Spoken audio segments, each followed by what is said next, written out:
My name is Michael Jones. I'm CEO of Thrive Farmers, and we have developed an innovative new model that is really meant to decouple farmers from the volatile commodity markets and bring true economic sustainability to the world of coffee farming. Never in a million years did I think that coffee would be my business life. My walk with Jesus started 13 years ago, and the living on the edge materials helped me understand how to integrate my faith with business, and that has led me to a place today that I could only have dreamt of being. I grew up in a small town in middle Georgia, blue-collar family. On Saturday mornings, Robin Leach was hosting Lifestyles of the Rich and Famous and gave me a picture of what I thought success looked like. All the things that I needed in life just to be happy.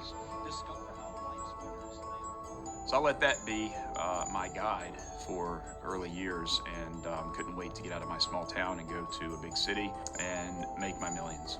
I had set a goal early in my teenage years to start a company that one day would be on the Inc. 500 list, and went off to Atlanta to pursue those dreams. After 15 years of that journey, I wound up at a crossroads where I had started a couple of companies that had failed. I had a failed marriage and was in yet another relationship that was on its way down. And my girlfriend at the time invited me to church one day, and I was at such a point of desperation that I decided I would do it. And that opened a door to me that I had never known existed before. It's where I learned about Jesus and who he was, and ultimately accepted Christ as my personal Savior. After I accepted Christ, and my girlfriend did as well, we wound up getting married, so she's now my wife. And our journey began. Sharon's dentist referred us to his pastor who had a radio show. And that was our introduction to Chip and Living on the Edge. The teachings that Chip had on the radio at the time turned out to be, not coincidentally, foundational in our journey. The ones I remember distinctly are God's boundaries for abundant living and Why I Believe. And those became really the bedrock of our foundation that would then grow. And alongside that, the business started to boom and growth was occurring. The dreams of my childhood were starting to come true. I wound up meeting Chip on a Tuesday morning study, and he shared with me this series on the genius of generosity. That set me on a path to start thinking differently about my business, my earnings, and how all that tied into my faith journey. In those next few years, as our spiritual fire was lit, my company started to grow beyond my wildest dreams. And ultimately, in 2008, we landed on the Inc. 500 list, number 130-something, which represented a culmination of that 20-year dream. It was this mountaintop moment that I'd been waiting on for a lifetime. And the most amazing thing about it was how short-lived it was. That something I'd been dreaming of for 20 years could dissipate within a few days of happening.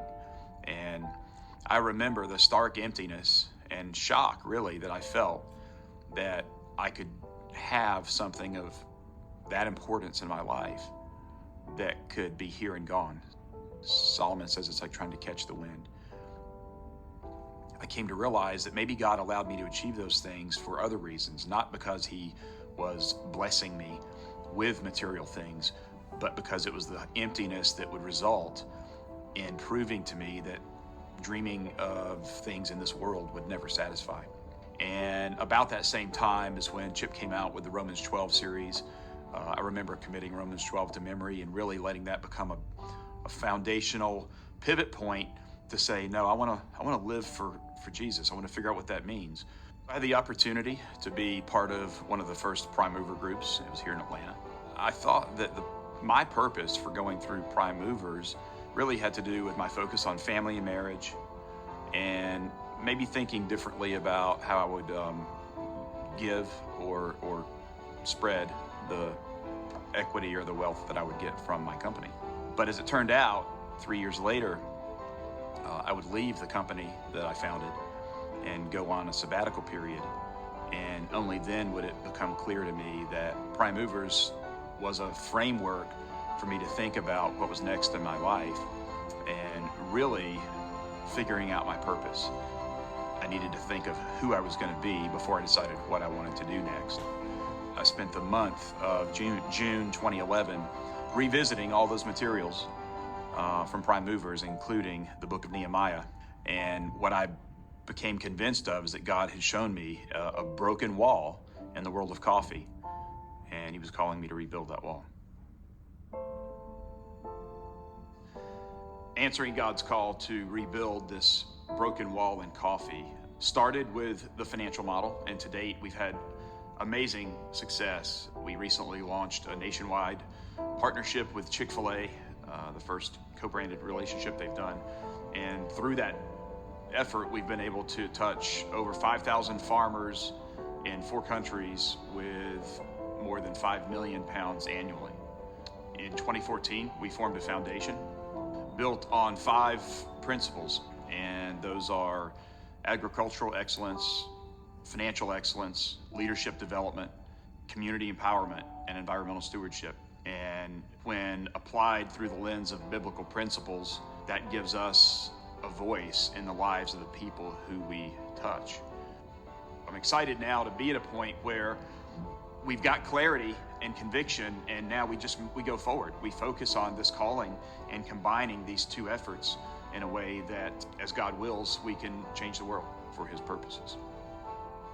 So living on the edge has been an incredible blessing in my life, because for a guy that didn't grow up in church and had no prior model at all of what it looked like to be a Christian, I was able to find materials that gave me that foundation and helped shape my walk and understand what it looks like to be a Christian in this life.